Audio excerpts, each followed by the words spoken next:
Jerry Agar for Ezra Levant. So how would you react if a note in your mailbox was from an oil company telling you there'd been an oil spill in your neighborhood? Shock, alarm, anger? Might depend on what you know about the oil pipelines in your area and what you think of the whole pipeline issue in the first place, but it certainly would be a jarring experience. What if it turned out then to be fake, a joke, or a new tactic from the anti-oil crowd? Enbridge, the named oil company, isn't laughing. Michelle Wasylyshen is the manager of government relations for the Ontario region for Enbridge. Welcome. Thank you. All right, so let's just set the story up a little bit more than I just did. People came home and there was a notice purporting to be from your company saying there'd been an oil spill. People woke up to that, yes. So we received a call yesterday morning from the fire chief of Kingston notifying us that this notice had been dropped in certain mailboxes within the city of Kingston and asking us to confirm whether or not there was an oil spill, which we were very quickly able to determine that, of course, there was not. We put the pieces together and did determine that it was a hoax. So, yeah. How many of those went out? We don't know yet. We do have the police investigating. We take the issue very seriously, so we did involve the police yesterday. There is an investigation. I don't know the number. Well, and it directed people for information to call someone. The number didn't work out. If you called it, is my understanding. But it's a real person who works for you who was named. Yes, it is my colleague that was named. It is a real person. The phone number that was listed was a fake phone number as well. There was a website listed where residents were directed to go for further information, and that too was a hoax. The website contained pictures that were cut and pasted from other spills, the recent spill in Arkansas, and attributed incorrectly to Enbridge. So quite a frightening experience all around. Well, and that pipeline is kind of in the news in that now we want to reverse and go and take oil from Alberta out to New Brunswick. And so maybe it's a reaction to that. Well, it's not to New Brunswick, actually. It's to Montreal. It stops in Montreal. Okay. Yes, there's no extension to New Brunswick. There are some concerns about the pipeline reversal. The pipeline is an existing pipeline that's been in the ground for 40 years. Quietly operating. We are looking to reverse the flow of oil in that pipeline. We've applied to the National Energy Board, and we've been working on this for about a year now. So we've been communicating with all municipalities and elected officials and other key stakeholders along the pipeline right-of-way for about the past 12 months. And during that time, we have come up against some environmental opposition to the project, which, it has been quietly operating safely without incident for 40 years. We are simply looking to reverse the oil. From an Enbridge perspective, from an engineering perspective, it's quite a small project. There's not a large capital spend, but regardless.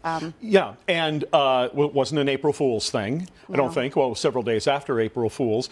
And it's no surprise to anybody that you have opposition when you're in the oil business and the pipeline business. But in this case, it's kind of involving the innocent public.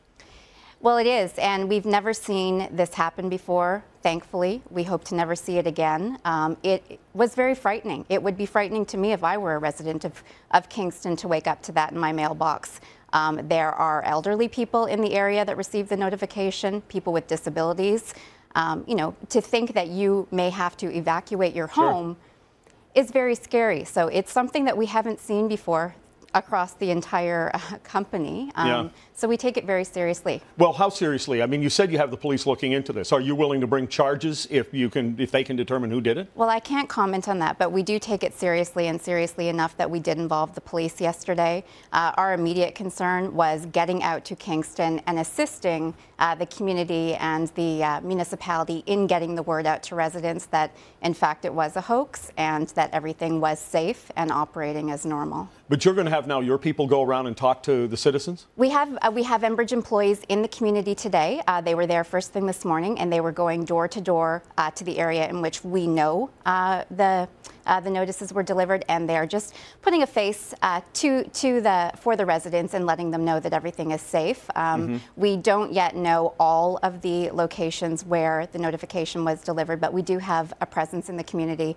We have regular ongoing dialogue with all communities along our pipeline. So we will continue to reach out to Kingston and to help them out. But my understanding is that, we were able to get for the most part, ahead of this issue yesterday. We did not receive a lot of calls from concerned residents because we were able to get the message out quite quickly and early in the morning that it was a fraudulent hoax. I think, with media and everything else, people were figuring out, well, some of them didn't buy it in the first place, is some of what I'm reading.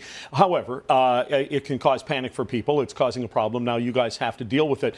Occasionally there are spills. How would you handle it? Not by sticking a notice in people's mailboxes? Absolutely not. So if there was an incident, we do regular emergency preparedness exercises with local responders on an ongoing basis to prepare for such a thing should something ever occur. So we do regular drills with local emergency first responders such as fire, police. And how would the public be alerted?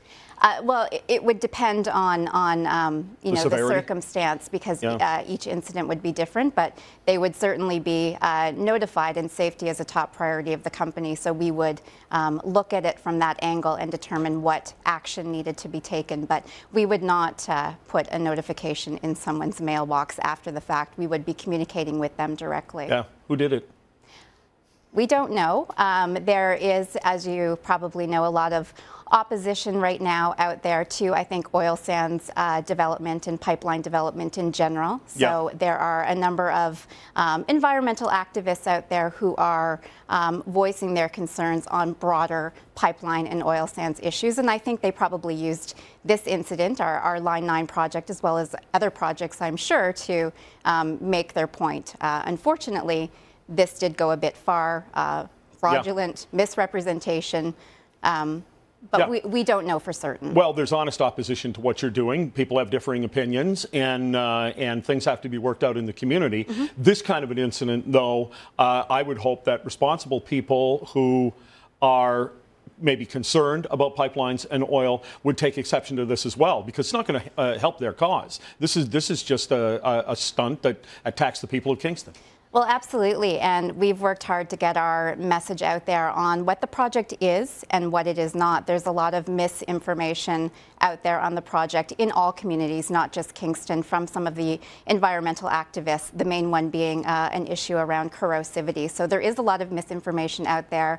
We have spent the better part of a year, myself as well as other colleagues, meeting with all kinds of stakeholders along the pipeline right-of-way and even outside of that scope, elected officials, landowners, First Nations groups. We've held community open houses. So we've really tried to reach out to the public and provide them with the factual information.